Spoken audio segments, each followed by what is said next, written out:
विठ्ठल विठ्ठल विठ्ठला पांडुरंग विठ्ठला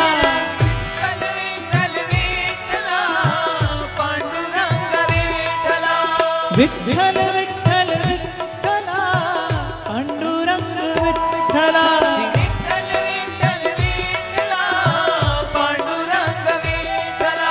विठ्ठल विठ्ठल विठ्ठला माझा पांडुरंग विठ्ठला भजो विठ्ठल विठ्ठल माझा पांडुरंग विठ्ठला विठ्ठल विठ्ठल विठ्ठला पांडुरंग विठ्ठला विठ्ठल विठ्ठल विठ्ठला पांडुरंग विठ्ठला विठ्ठल विठ्ठल विठ्ठला पांडुरंग विठ्ठला विठ्ठल विठ्ठल विठ्ठला पांडुरंग विठ्ठला। नाम रटते रटते क्या होगा, पहले नाम आपको भीतर बाहर से स्वस्थ कर देगा, आपके चित्त को स्थिर करेगा। आज नहीं तो कल होगा, पर होगा। ये आश्रय छोड़ना नहीं। नाम रटते रटते क्या होगा, जब मन का दर्पण स्वच्छ हो जाएगा। श्री गुरु चरण सरोज रज निज मन मुकुर सुधार। तुलसी बाबा कह रहे गुरु के चरणों की रज से मैंने अपने मन का दर्पण मांझ लिया है। बरनौ रघुवर बिमल जस जो दायक फल छाय। पहले मन का दर्पण स्वच्छ हुआ, प्रभु का रूप स्फुरित हुआ, नाम और रूप की कृपा से लीला का दर्शन हुआ। अब वर्णौ रघुवर बिमल जस जो दायक फल चार। बुद्धिहीन तनु जानिके सुमिरो पवन कुमार। बल बुद्धि विद्या देहु मोहे हरहु कलेश विकार। पवन पुत्र भी इतना महत पराक्रम करते हैं, कूद गए समुद्र, लंका नगरी जलाकर आ गए, चूर चूर कर दिया रावण का दर्प, चूर चूर कर दिया रावण का दर्प। और जब लौट कर आए तो किसी ने पूछा इतना पराक्रम कैसे किया, ये इतना बड़ा पराक्रम आपने कैसे किया। गोस्वामी जी हनुमान चालीसा में इसका बड़ा सुंदर उत्तर देते हैं। प्रभु मुद्रिका मेली मुख माहि जलधि लांघ गए अचरज नाहि। दुर्गम काज जगत के जेते सुगम अनुग्रह तुम्हरे ते। प्रभु मुद्रिका मेली मुख माही। मुद्रिका पर क्या लिखा था? राम। हनुमान जी संकेत करते बोले कूदिए इस भव सिंधु में, पर कूदने से पहले प्रभु मुद्रिका मेली मुख माही। प्रभु का नाम जिह्वा पर रखिए, फिर कूदिए संसार में। सुबह जब व्यवहार के लिए निकलते हो तो पहले रख लो अपनी जिह्वा पर भगवान का नाम, 2 घड़ी जप लो, 2 घड़ी रट लो, उसके बाद निकलना, उसके बाद निकलो, फिर कूदो संसार के सिंधु में। आप संध्या को, सांझ को जब लौटोगे तो आप विजेता बनकर ही लौटोगे। और संसार से विजेता बन के लौटने का अर्थ क्या है? संसार से विजेता बन के लौटने का अर्थ क्या है?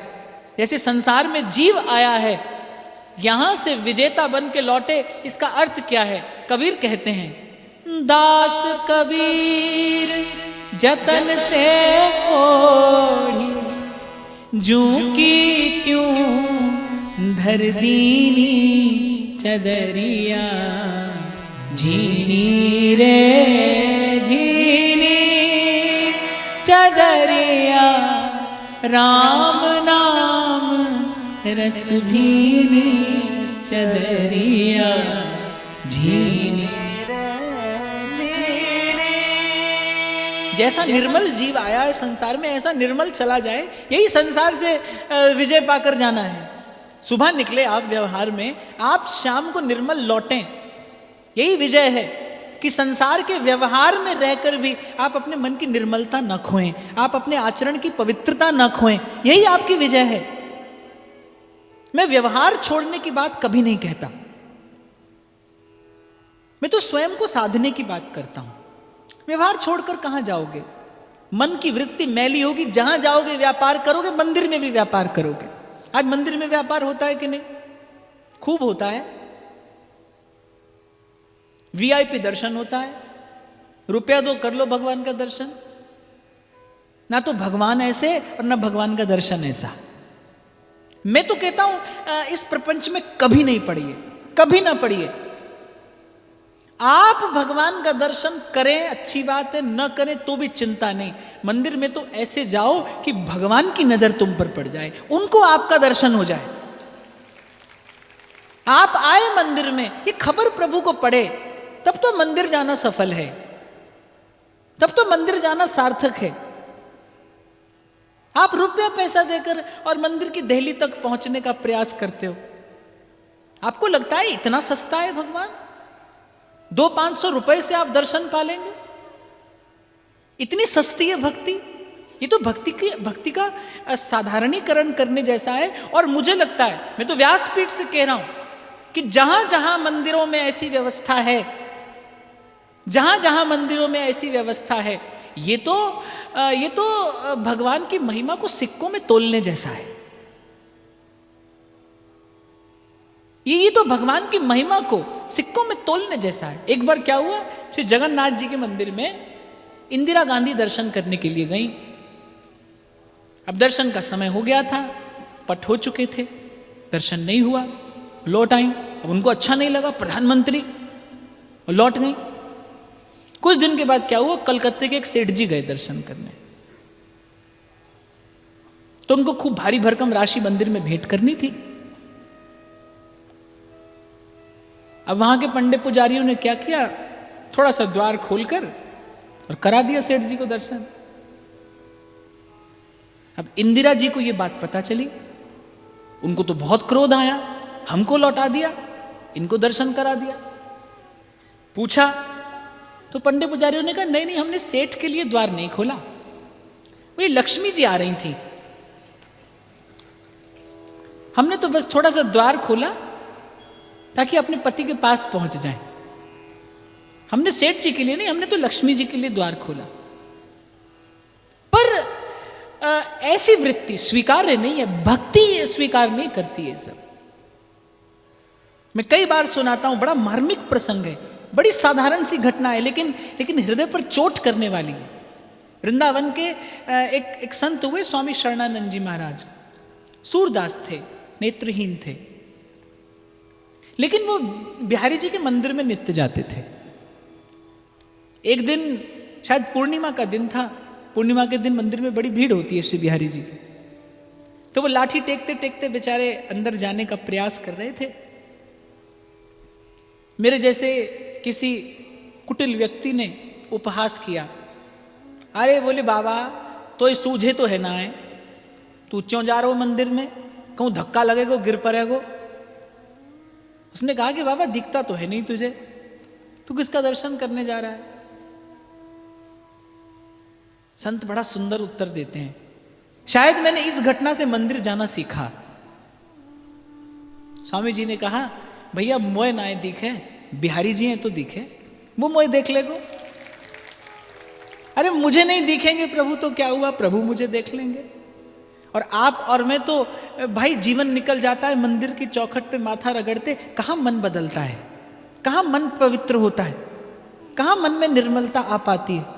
शायद आप और मैं ही देख कर आ जाते हैं भगवान को, भगवान की दृष्टि आप पर मुझ पर नहीं पड़ती। मंदिर जाना हो तो फिर ऐसा मन लेकर जाइए कि दीनदयाल के कान में भनक पड़े कोई आया है। नामदेव जी नित्य प्रति पांडुरंग का दर्शन करने जाते थे। एक दिन श्रृंगार आरती का समय था, मंदिर में बड़ी भीड़, भक्तगण उद्दाम नृत्य कीर्तन कर रहे हैं, विट्ठल विट्ठल पांडुरंग विट्ठल ध्वनि से गूंज रहा है मंदिर का प्रांगण, और पंढरीनाथ ढूंढ रहे हैं किसी को। माता रुक्मिणी ने पूछा, प्रभु आपके नेत्र चंचल हो रहे हैं, किसी को खोज रहे हैं आप? भगवान ने कहा हाँ। तो हंस पड़ी माता रुक्मिणी, प्रभु आप भी खोजते हैं किसी को? भगवान ने कहा हाँ, हो भगतन के पाछे फिरत हूं, जो बछरा संग गाए। आज नामा दिखाई नहीं पड़ रहा। क्या सौभाग्य होगा उस भक्त का जिसको भगवान खोज रहे हैं, ढूंढ रहे हैं भगवान, और भगवान ढूंढते हैं भक्त को, भगवान ढूंढते हैं भक्त को। सहस्रों सहस्रों वर्षों से जो ऋषि मुनि साधन कर रहे थे, यम नियम आसन से साध रहे थे स्वयं को, दृष्टिपात भी नहीं किया श्री रघुनाथ जी ने, दृष्टिपात भी नहीं किया, भगवान ने देखा भी नहीं उस और शबरी को ढूंढते ढूंढते पहुंचे भगवान, पूछते पूछते कि वो शबरी कहाँ रहती है, उसकी कुटिया का कोई पता बताए। भक्त को तो ढूंढते देखा होगा भगवान को, यहां भगवान भक्त को ढूंढ रहे हैं। तो पांडुरंग कहते हैं कि आज मेरा नामा दिखाई नहीं पड़ता। तो माता रुक्मिणी ने कहा, अरे नित्य आता है, यहीं कहीं होगा, आप व्याकुल ना हो। तो भगवान ने कहा नहीं, तुम नहीं जानती उसे तो मेरे सन्मुख आने में भी संकोच होता है, उसे तो मेरे सन्मुख आने में भी लाज आती है। वो तो कहीं एकांत में बैठा मुझे सुनाता है, क्या मुख ले बिनती करूं, लाज आवत है मोह, तोहे देख अवगुण करूं, कैसे भाऊं तो, मैली चादर ओढ़ के कैसे द्वार तिहार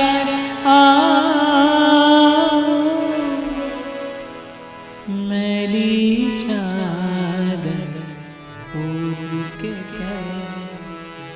तो आप भले चले जाइए, जाते रहिए, आते रहिए, पर बात तब बने जब भगवान देखें आपको। एक सुंदर मन चाहिए बस प्रभु के सन्मुख जाने के लिए।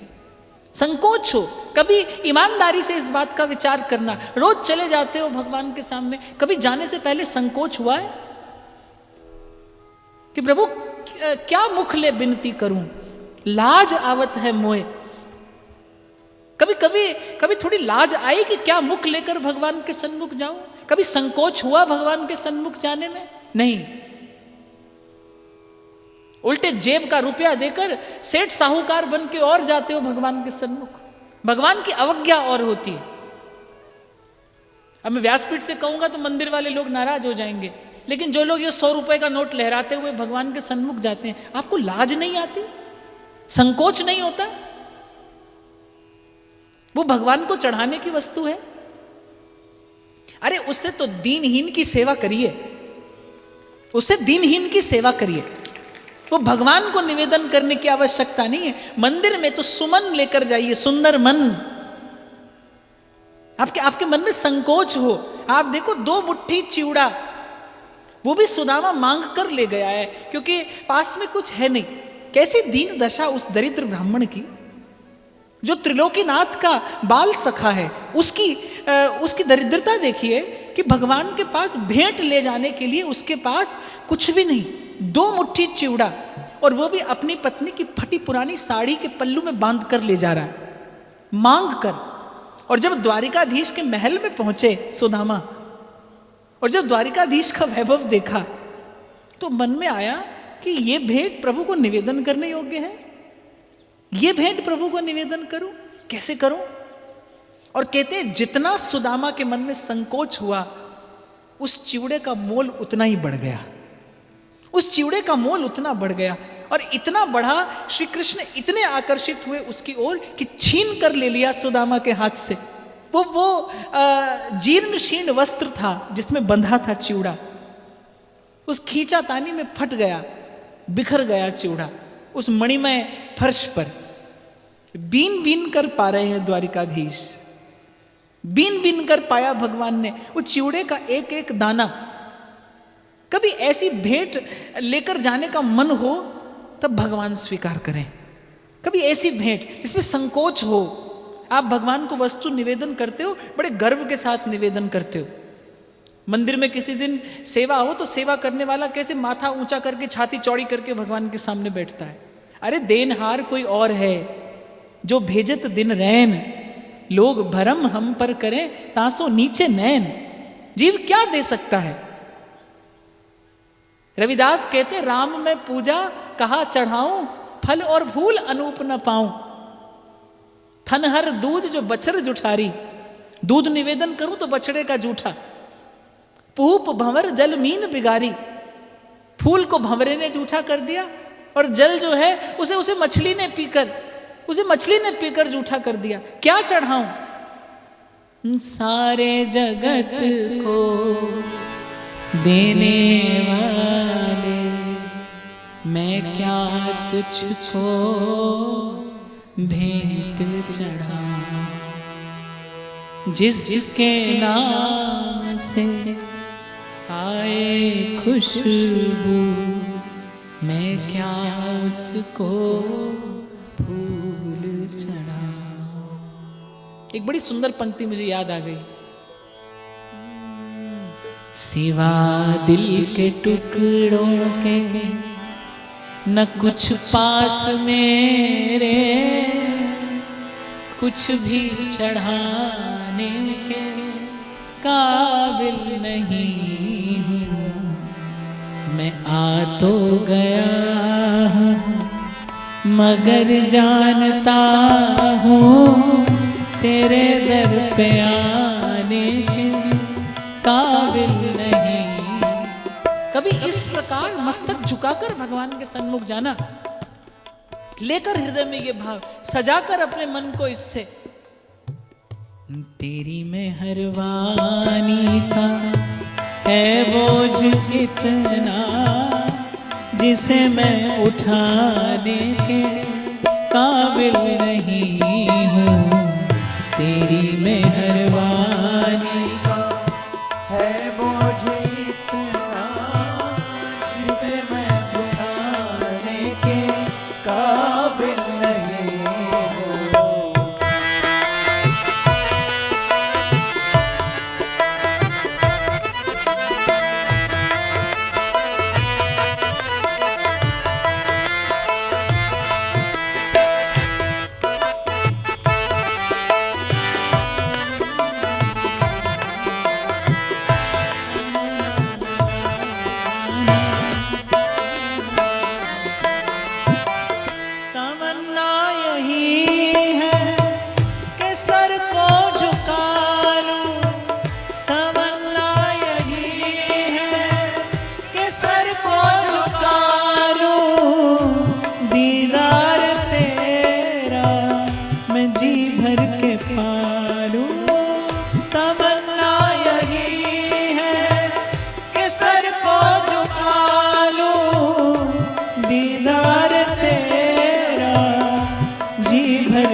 सिवा दिल के टुकड़ों के न कुछ पास मेरे, सिवा दिल के टुकड़ों के न कुछ पास मेरे, कुछ भी चढ़ाने के काबिल नहीं हूँ। मैं आ तो गया मगर जानता हूँ तेरे दर पे आने के काबिल नहीं हूँ। तेरी मेहरबानी का है बोझ इतना, जिसे मैं उठाने के काबिल नहीं हूँ।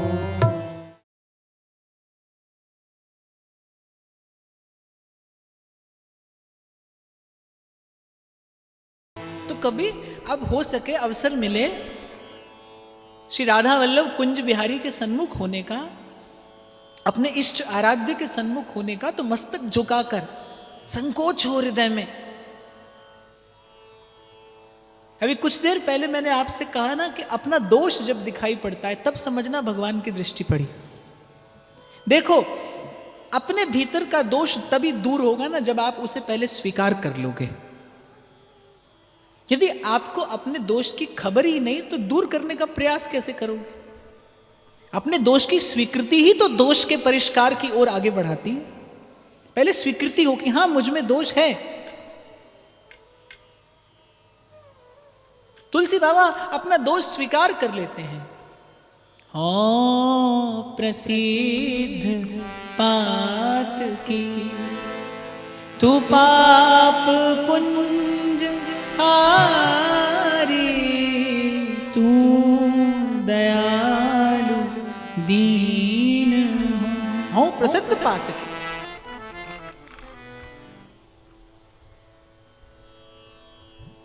धन से सेवा करिए, सहायता करिए किसी की। मैंने तो व्यासपीठ से निवेदन किया। मैं कहीं जाता था तो लोग बड़ी बड़ी फूल माला, फूल का गुलदस्ता लेकर आते थे। मुझे बड़ा दुख होता था, बड़ा दुरुपयोग है ये धन का। मैं आपसे लेकर यहां रख दूं, क्या लाभ है उसका? ये केवल भाव का प्रदर्शन नहीं है तो क्या है? तो मैंने व्यासपीठ से कहा, आज फिर कहता हूं, आपको स्वागत करने का मन हो तो जिस राशि से आप फूल का गुलदस्ता लेकर आते हैं ना, उस राशि से किसी भूखे को भोजन करा दीजिए, किसी रोगी को औषधि ले दीजिए, किसी विद्यार्थी को पुस्तक दीजिए लेकर।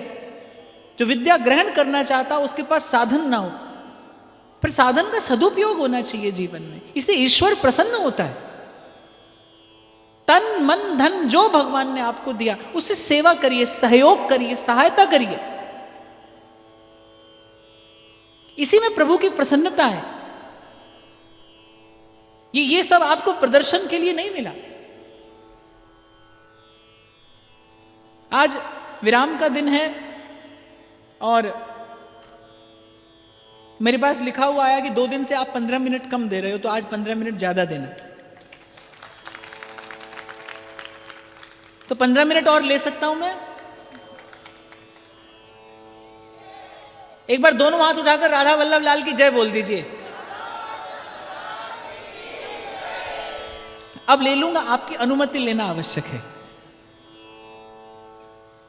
तो भाई आज कथा के विराम का दिन है, थोड़ी आपसे दक्षिणा की बात भी कर ली जाए। ये तो यज्ञ है, बिना दक्षिणा के पूरा नहीं होता। क्योंकि मेरा पहली बार आना हुआ इसलिए मुझे सूचना देनी पड़ रही है यहां पर कि मैं आपसे दक्षिणा के स्वरूप आपके नित्य प्रति बस 2 क्षण चाहता हूं। लो 1-2 माताएं तो चल पड़ी दक्षिणा का नाम सुनते ही।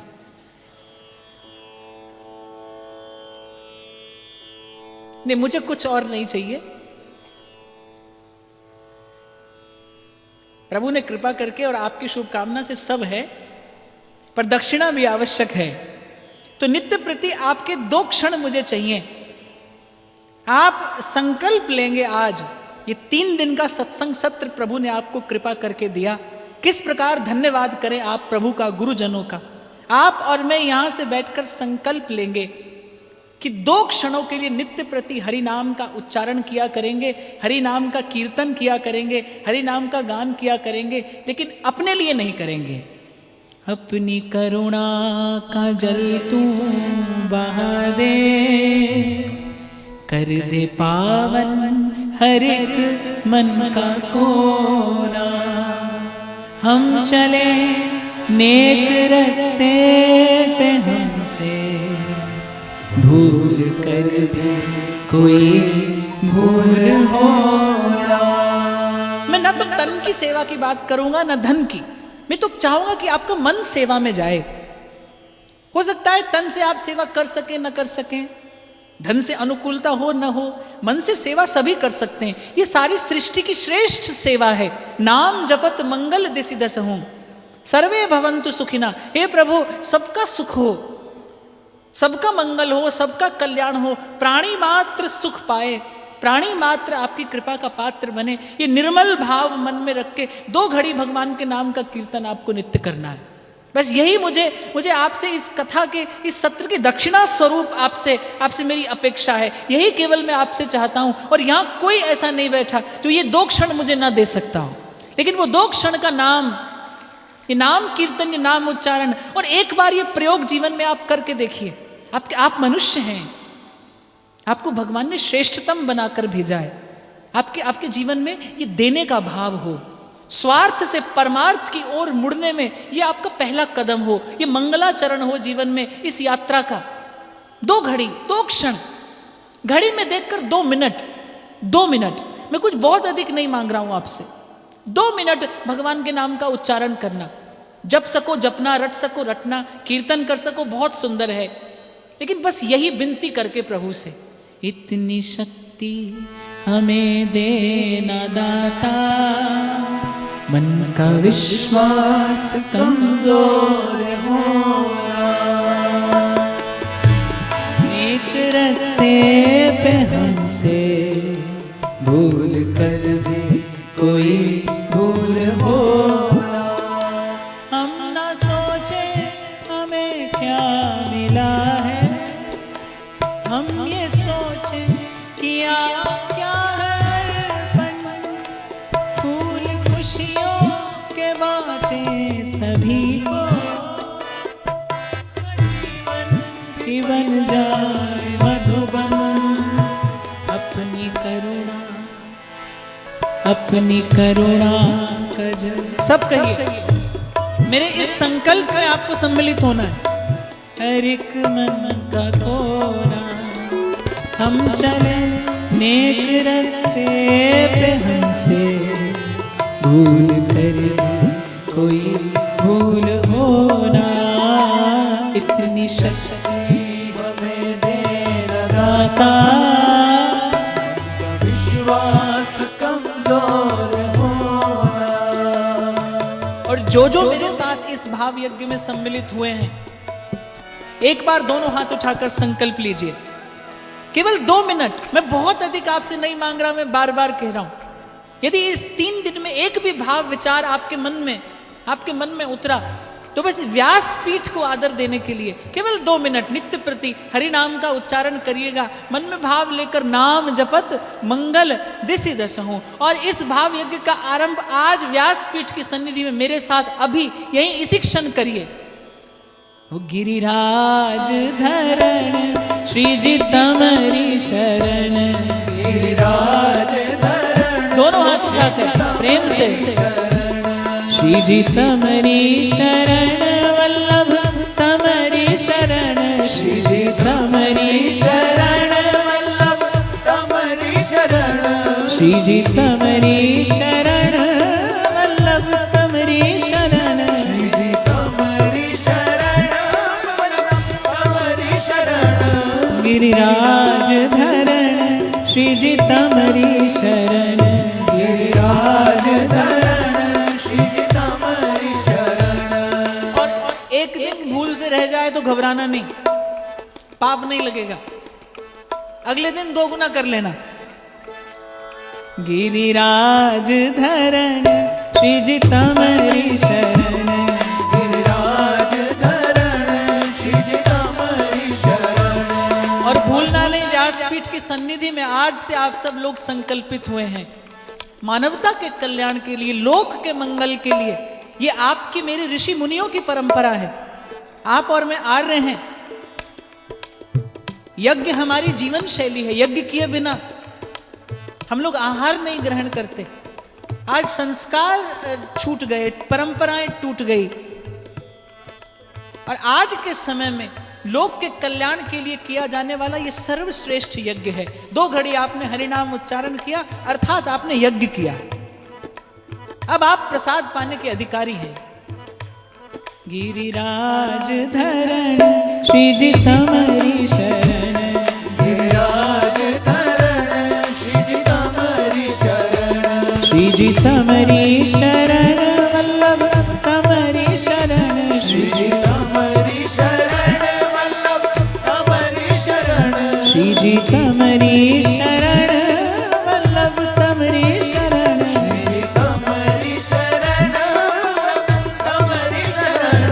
गिरिराज धरण श्री जी तमरी शरण, गिरिराज धरण श्री जी तमरी शरण। कृष्ण है कृष्ण है कृष्ण है कृष्ण